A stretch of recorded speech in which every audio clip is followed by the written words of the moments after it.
আমি সত্যি বলছি, আমি চুরি করিনি, আমি চোর নয়, আর আমার মাও চোর নয়। একদম মিথ্যে কথা বলবে না।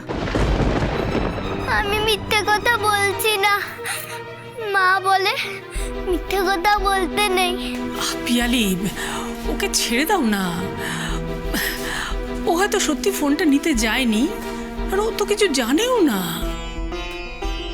ভালো মা, ওর মায়ের ব্যাগ থেকে এত কিছু পাওয়া গেল, তারপরেও তুমি এই কথাটা বলছো?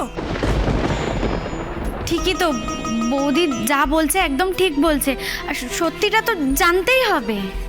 এই, তুমি বলো, তোমার মায়ের আসল নাম কি? বলো। পিয়ালি, ও একটা ছোট্ট মেয়ে, ও কি করে এত কিছু বলবে? কেঁদো না তুমি, এসো আমার কাছে এসো, চোখটা মুছে নাও। ভালো মা, ভালো মা, তুমি কেন বুঝতে চাইছো না? এই পুরো ব্যাপারটার মধ্যে একটা কিছু গন্ডগোল আছে, আমাদের ভালো করে খতিয়ে দেখতে হবে। এই যে ওরা আমাদের বাড়িতে কাকুলি বৌদির আত্মীয়া হয়ে এসেছে, তাই তো? ওর মা নাকি কাকুলি বৌদির ভাগ্নি। তাহলে আমার প্রশ্নটা হলো, ওরা অবাঙালি কেন? কাকলি বৌদি তো বাঙালি। আর তাছাড়া আমি স্পষ্ট শুনেছি ওই রাধা কাকলি বৌদিকে দিদি বলে ডাকে। কি বলছো বৌদি?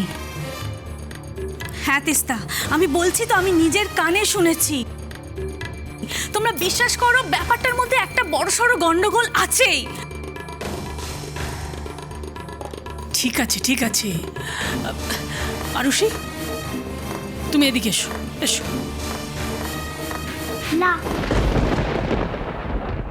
তুই আমার ঠাম্মির কাছে একদম যাবি না। ছি, ওরকম করে বলতে নেই মা। না ঠাম্মি, পাপা বলেছে যারা চোর তাদেরকে পানিশমেন্ট দিতেই হয়, ওকে পানিশমেন্ট দিতেই হবে।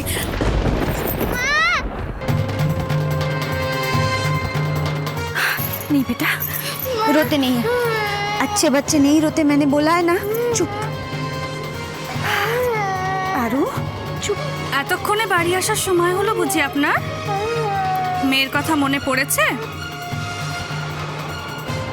কোথায় ছিলে তুমি এতক্ষণ? কোথায় গেছিলে? দেখো, চুপ করে থেকে কিন্তু তুমি আজ পার পাবে না। আমরা তোমাকে যা যা জিজ্ঞেস করব তার সব উত্তর তোমায় আমাদের দিতে হবে। বলো, কি উদ্দেশ্য নিয়ে তুমি এ বাড়িতে এসেছো? তোমার আসল পরিচয় কি? বলো। আরে অদ্ভুত তো, কিরম বোবার মতন দাঁড়িয়ে আছে দেখছো? কি হলো বৌদি, তোমায় যা জিজ্ঞেস করছে তুমি সেটা বলতে পারছো না? ব্যাগে টাকা পয়সা সোনা সবকিছু বৌদি পেয়েছে, বলো।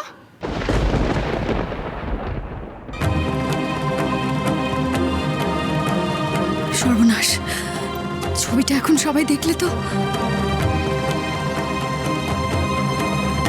মাসিমা, মাসিমা, ও মাসিমা, চোখ খুলুন মাসিমা, উঠুন মাসিমা। আজ যে এভাবে চুপ করে থাকলে চলবে না মাসিমা, তাহলে যে সব শেষ হয়ে যাবে। ও মাসিমা, চোখ খুলুন মাসিমা, ওই বাচ্চা মেয়েটার পাশে যে আপনাকে দাঁড়াতে হবে মাসিমা, ইরা দিদির হয়ে আপনাকে যে কথা বলতে হবে। ও মাসিমা, দেখেছো বৌদি এখনো কেমন চুপ করে দাঁড়িয়ে আছে?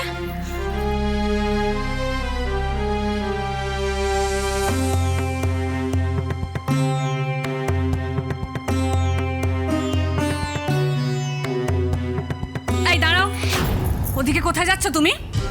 তোমাকে আমি অনেকগুলো প্রশ্ন করেছি রাধা, তার একটার উত্তর কিন্তু এখনো পাইনি। কি হলো বলো? আচ্ছা, তার মানে তুমি কোনো উত্তর দেবে না, তাই তো?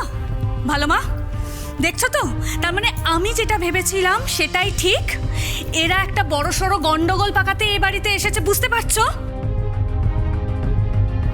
এই দাঁড়াও, তোমার সাহস তো কম না? আমরা এখানে কথা বলছি আর তুমি বেরিয়ে যাচ্ছ।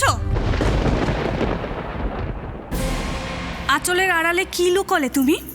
বের করো। আমি দেখেছি নিচে থেকে কুড়িয়ে একটা কিছু তুমি লুকিয়েছো, ওটা দেখাও কি। দেখি কি লুকোচ্ছ। না আমি দেখবই। কুছ নেই है बहन जी, आप छोड़िए मुझे, আমাকে দেখাও। बहन जी चलो, होमটা খোলো, আমাকে দেখতে দাও। छोड़िए मुझे। আরে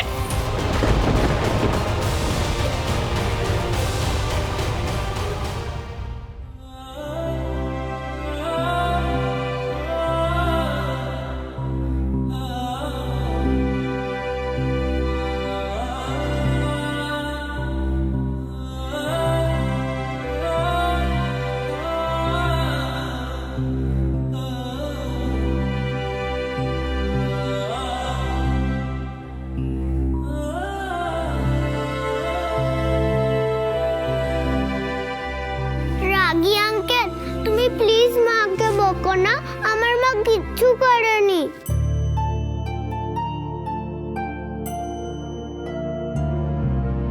দেখো না, ওরা মাকে বকে যাচ্ছে।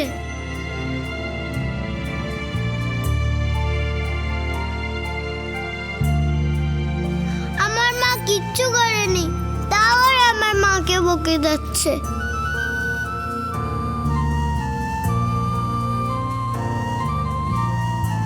রাগী আঙ্কেল, ওদের বলো না যে আমার মাকে না বকতে।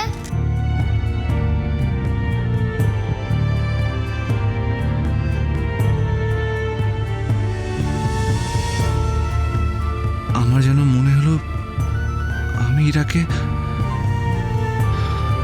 না না, এসব কি ভাবছি, এসব আমার মনের ভুল। রাধা, আমি শেষবারের মতো বলছি, ভালোই ভালোই ভদ্রভাবে সব কিছু আমাদের বলে দাও। কি বলবে ও? কেন তোরা শুধু শুধু মেয়েটাকে জেরা করছিস? কেন? ঠাম্মু, ও খবরদার ওকে তোরা কিচ্ছু বলবি না। ও কোথায় গেছে সেটা জানতেই বাচ্চা মেয়েটাকে জেরা না করে তোরা আমাকে জিজ্ঞেস করতে পারতিস, কারণ আমি সবটা জানতাম। আমি ওকে পাঠিয়েছিলাম।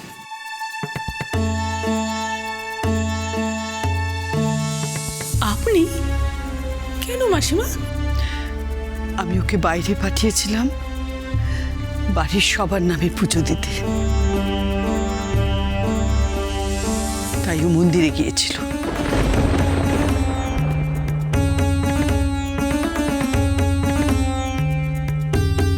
আচ্ছা বেশ, সে যদি ও মন্দিরে গিয়েও থাকে, তাহলেও ঠাম্মু তুমি একবার দেখো ওর ব্যাগে এত এত টাকা, গয়না, ভালো ভালো কাপড়, সেগুলো সব কোত্থেকে এলো বলো?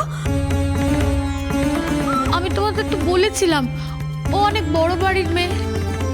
আচ্ছা বুঝলাম, রাধা অনেক বড় বাড়ির মেয়ে, তাহলেও আমাদের বাড়িতে কাজের মেয়ে হয়ে কেন আছে কাকলি বৌদি?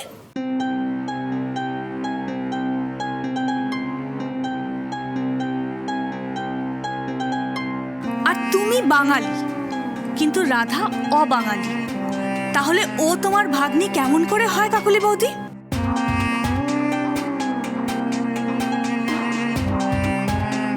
আর তাছাড়া আমি নিজের কানে শুনেছি ও তোমাকে দিদি বলে ডাকছে। ব্যাপারটা কি, সবটা আমাদের ঠিক করে বলো তো দেখি। कुछ मत बोलिए दीदी।